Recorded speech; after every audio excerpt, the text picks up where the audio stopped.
Okay તો જય માતાજી, જય શ્રી રામ, નમસ્કાર મિત્રો, કેમ છો બધા? મજામાં?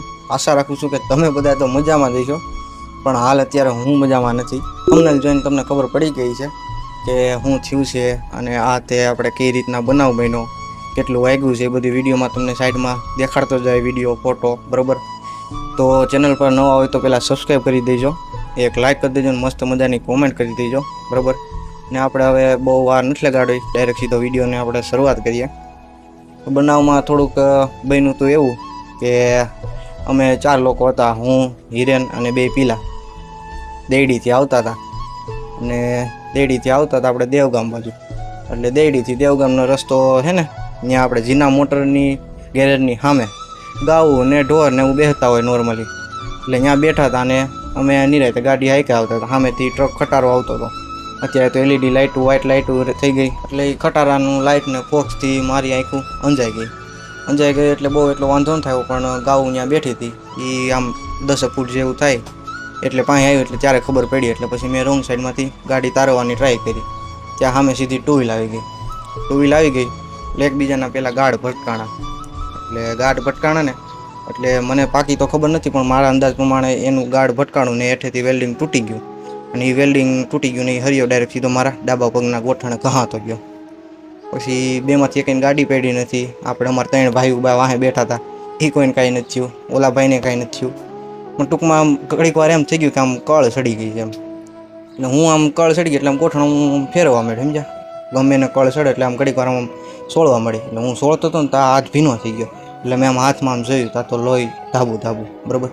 પછી મેં આમ ગોઠણ જોઈને ત્યાં તો સીધો સિરોસ પડી ગયો હતો. એટલે મેં પછી ગોઠણ આમ પકડી રાખ્યો અને પછી ત્યાં બેસી ગયો ઘડીક. આજુબાજુ બધા ભેગા થઈ ગયા અને એ ભાઈએ જ પોતે 108માં ફોન કરી દીધો. પછી અમને દેડીથી મને 108માં નાખી ગયા અને રૂમાલ આડો બાંધી દીધો હતો. ત્યાર પછી આપણે મુકાદાદાનો પીલો અને હિરેન એ 2 હારે આવ્યા, અને ઓલા પીલાને મેં કીધું તું થાયકો પાયકો હોય કામેથી એટલે તું ઘરે જા. આવી રીતના બનાવ બન્યો. ઓલા 2 એમ્બ્યુલન્સમાં મારી હારે આવ્યા. પહેલાં લઈ ગયા કુકાઓ જઈને મેડમ એને બધું જોયું. એટલે મને કહે પગ વળે છે? મેં નહીં મેડમ, પગ નથી વળતો. તો એ કે અત્યારે ખાલી ટાંકા લઈને તમને ઘરે મોકલી દઉં, એ કાંઈ એનો મતલબ છે નહીં, બરાબર? એ કે તમે અમરેલી સિવિલમાં દાખલ થઈ જાઓ. એટલે પછી મેં અમારો મોટો ભાઈ ત્યાં સંદીપ મેર રહેશે એને મેં ફોન કરી દીધો કે ભાઈ આવી રીતના બનાવ બન્યો છે, એટલે તું ભાઈ ત્યાં તૈયારીમાં રહી જાય. પછી એમ્બ્યુલન્સમાં પાછો હું બેસી ગયો અને અમરેલી રવાના થયા. ત્યાર પછી ચાલુમાં આપણે ફોન કરી દીધો પહેલાં મારા પપ્પાને કે આવી રીતના થયું છે પપ્પા, ફોટા નાખ્યા, સાઈડમાં ફોટા તમને દેખાતા જ છે, ફોટા નાખ્યા કે આવી રીતના પપ્પા થયું છે, ચિંતા ન કરતા, ઉપાધિ ન કરતા, અત્યારે અમે જાય છીએ. અને સંદીપભાઈને ફોન કરી દીધો છે. પછી હારે પીલો હતો અને હિરેન હતો, એ બેને ઘરે ફોન કરી દીધો, વાતચીત કરી લીધી કે ઉપાધિ કર્યા જેવું છે નહીં, મને એકને જ વાગ્યું છે, બીજા કોઈને કાંઈ થયું નથી. એ રીતે આમ બનાવ બન્યો. પછી અમે સિવિલમાં પૂગી ગયા અને ત્યાં મારા ભાઈ આવી ગયો હતો. પછી સિવિલમાં લઈ ગયા, એટલે અહીંયા પહેલાં ડ્રેસિંગ રૂમમાં લઈ ગયા, બધું જોયું, સરખું ડ્રેસિંગ કર્યું, લોહીનું બધું હતું, સાફ કર્યું. પછી આને હવે પછી એને થોડો ઘણો ઉપર પાટો બાંધી દીધો અને ડાયરેક્ટ સીધા એક્સરે રૂમમાં લઈ ગયા. એટલે એક્સરે પાડ્યો ત્યાં અમારા મોટા ભાઈ વિજયભાઈ મેર, પછી મયુરભાઈ મકવાણા અને હાર્દિકભાઈ મકવાણા, એ લોકો ત્યાં ખબર પૂછવા આવ્યા હતા સિવિલમાં, એટલે એને જાણ કરી. એ ત્રણે આવ્યા, એ 4 વ્હીલ લઈને આવ્યા. એટલે એણે જોયું, પછી કે નથી બહુ વાંધો. એક્સરે પાડ્યો અને એક્સરે નોર્મલ આવ્યો, એટલે એક્સરેમાં કાંઈ હતું નહીં. ત્યાર પછી કે હવે ટાંકા લઈ. એટલે ટાંકા લીધા 8, કેટલા એકના વિના 8 ટાંકા લીધા. શરૂઆતમાં 2 ટાંકા લીધા. પહેલાં તો મેડમને મેં કીધું મેડમ બેરું કરજો ભાઈ, આપણાથી સહન થાય નહીં. એટલે પહેલાં બેરું કર્યું એકવાર અને પછી 2 ટાંકા લીધા. ત્યાં ડોઝ ઉતરી ગયો, બેરું કર્યું એની. એટલે પછી ત્રીજો ટાંકો લેતા હતા ને એટલે મને દુખાવો થતો હતો. અને એ પહેલાં 3-4 તો હોય વાળી નાખી કે ભાઈ તમારી કે સાંભળી બહુ ટફ છે, એ કે બહુ સાંભળી હાર્ડ છે એ કે. એટલે એ રીતના થયું. પછી બીજા કોઈક ડૉક્ટર આવ્યા, એણે ટ્રાય કરી. એટલે એણે એનાથી સહેજ મોટી હોય લીધી, એ ટ્રાય કરી. તો એનાથી નહીં 2 હોય એ વળી ગઈ, એટલે એ ટાંકો ન લેવાનો. એટલે પછી મેં કીધું હવે પહેલાં છે ને તમે બેરું કરો, કેમ કે હવે આપણે દુઃખ સહન નથી થતું. વિજાભાઈ ને હાર્દિકભાઈ 2 માથે ને માથે હતા સતત. એટલે કે મેડમ પહેલાં બેરું કરજો, કે ભાઈથી સહન નથી થતું. તો પછી બેરું કર્યું, બીજી વાર બેરું કર્યું. પછી એ સાહેબથી ન થયું. પછી મોટા સાહેબ એવા મને કે સહેજ દુખાવો થાય કે હાલ છે, હું તો તમે પહેલાં ટ્રાય તો કરો. એટલે એણે 1 ટાંકો લીધો, સહેજ માઇનર દુખાવો થતો હતો, તો આવા બીજો ડોઝ આપ્યો બેરું કરવાનો, એ ડોઝ ચાલુ થઈ ગયો. એટલે પછી કંઈ ખબર ન પડી. તે પછી 6 કે ટોટલ 8 ટાંકા આવ્યા એટલે 5 ટાંકા લીધા. કેમ લીધા એ ખબર ન પડી, કેમ કે એ હોય વાકી હોય ટાંકા લેવાની એ જાડી હતી. અને એ આપણે વિજયભાઈ અને હાર્દિકભાઈ બે જોતા હતા, એને ખબર હોય, મને તો જોવાય ન દેતા કે હુઈજા તું હુઈજા શક્કર ચડશે ને એવું કહેતા હતા.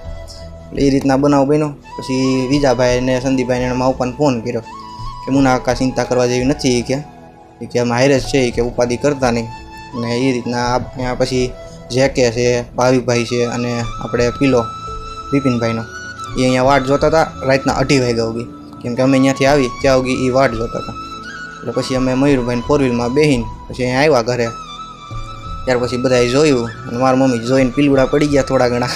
એટલે એમ થાય તો ખરા ને, દુઃખ તો થાય ને. કોઈ દી આવું મને કોઈ દી ક્યાંય પગે નથી ભાંગ્યો, કાંઈ કોઈ દી ટચ કોઈ નહીં, આંગળીનો પહેલી વખત ચીતું એ જ. પછી બીજી વખત એક્ઝેક્ટ 2 મહિના થયા, 1 દિવસ બાકી એક્ઝેક્ટ 2 મહિના થયા તો આ પગમાં બનાવ બની ગયો. એટલે એ રીતના થયું. પછી સાંજે 2:30 વાગે ઘરે આવ્યા, બધા એમને ખબર પૂછીને પછી વહી ગયા. હા, સવાર થઈને ધીમે ધીમે શાંત દાદાને બધાને ખબર પડી ને ભાઈ પછી ઢગલો થવા માંડ્યા ધીમે ધીમે બધાએ ખબર પૂછવા. સાઈડમાં તમને વિડીયો આવતા જ છે કે ખબર પૂછવા બધા આવતા હતા. ત્યાર પછી સાંજે બધા આવતા હતા અને પૂછતા હતા કે ભાઈ કઈ રીતના શું થયું, કઈ રીતના બનાવ બન્યો. એટલે આ રીતના આખી બનાવ બન્યો. અને હવે થોડાક દિવસ ગોલામાં પણ રજા રહેશે. આપણે એમ તો આપણે ગોલામાં આંટો મારવા જઈએ, કાલે ગયો તો હું અહીંયા વિજય લઈ ગયા હતા અમને, વિજય કુમાર. એટલે ત્યાં ગોલામાં આંટો મારવા ગયો હતો. ત્યાર પછી જમવામાં થોડુંક આમ પગ વળાતો નથી ટૂંકમાં, સમજ્યા, પગ સીધો ને સીધો રાખવો પડે. એટલે પગ વળતો નથી એટલે એ પણ તકલીફ રહે ને, કેમ કે 8 ટાંકા એવા છે અને 8 દી પછી ટાંકા તોડવાના છે. અત્યારે તો એક કાદરા ડ્રેસિંગ કરવાનું કીધું છે, રાદડિયા સાહેબ આવે છે ડ્રેસિંગ કરી જાય છે. તમને સાઈડમાં ફોટા પણ બતાવતો કે રીતના રિકવરી આવે છે. આ રીતના ટોટલ બનાવો તો પછી ઘણા ખબર પૂછવા આવતા હોય. ઘણા એમ કે ભાઈ ત્યાં તમે છૂટે છૂટ રાખતા હોય નામ તેમ, ઘણા એમ કે સારું છે ને મિલન કેમ ધ્યાન રખાય નામ તેમ. એટલે જો કે બધાય તો એક મગજના માણસ ન જ હોય, બરાબર. પછી ઘણા એમ કે ભાઈ ધ્યાન રખાય ના તે બધા આપણે લાગ જ જોતા હોય, ક્યારે છોકરા આપણા પડે બધા ખુશ થાય ને. એ તો ભાઈ જે થવાનું છે એ તો થવાનું છે. જ્યાં ઉપર લખ્યું છે કે ભાઈ તમારું આ કર્મ ભોગવાના છે એ તો ભોગવાના જ છે, બરાબર. એટલે આ રીતના હતું, બરાબર. ત્યાર પછી હું ગોલાના દુકાન આંટો મારવા ગયો અને આવી રીતના બનાવ બન્યો છે. તો હમણાં થોડોક ટાઈમ ઇન્સ્ટાગ્રામમાં પણ આપણા કોમેડી વિડીયો નહીં આવે, ટાઈમ મળશે તો હું મૂકીશ, બરાબર. અને ત્યાર પછી આપણે યુટ્યુબમાં પણ હમણાં થોડોક ટાઈમ બ્રેક આવી જશે. અને ત્યાર પછી કમ બેક આમ જો 1 નંબર જોરદાર કરવાનું છે, કારણ કે 956ની આજુબાજુ સબસ્ક્રાઈબર થઈ ગયા છે આપણા. જલ્દી તમારા ભાઈબંધ મિત્રોને બધાને શેર કરો એટલે આપણા બધા આમ જો 1000 સબસ્ક્રાઈબર પૂરા થઈ જાય. અને ત્યાર પછી 4000 કલાક વોચ ટાઈમ પૂરો થઈ જાય અને આપણે મોનિટાઈઝ થઈ જાય. ત્યાર પછી તમારા ભાઈ આમ જો પૈસા છાપવા મળે નકરો દેખાડો કરવાનો છે. અને ટૂંક જ સમયમાં આપણે હાઈતમ હમણાં આવે ત્યારે આમ ક્યાંક સારી જગ્યાએ ફરવા હોત જવાનું છે. તો આપણે આપણી ચેનલમાં તમે બન્યા જ રહીજો. અને આવી રીતના આખી ઘટના બની હતી, બરાબર છે. વિડીયો ગમ્યો હોય તો લાઈક કરજો. ચેનલ પર ફરીવાર કહું છું, ચેનલ પર નવા હોય તો સબસ્ક્રાઈબ કરજો. મળ્યા કાલે કોઈ બીજા નવા વ્લોગ સાથે. ત્યાર સુધી બધાને મારા જય માતાજી, જય શ્રી રામ.